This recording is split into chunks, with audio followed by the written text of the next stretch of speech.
Hey guys, another quick tip. So, you got some specialty materials.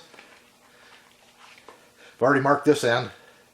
This is 304 stainless, so I'm just going to write 304 on both ends.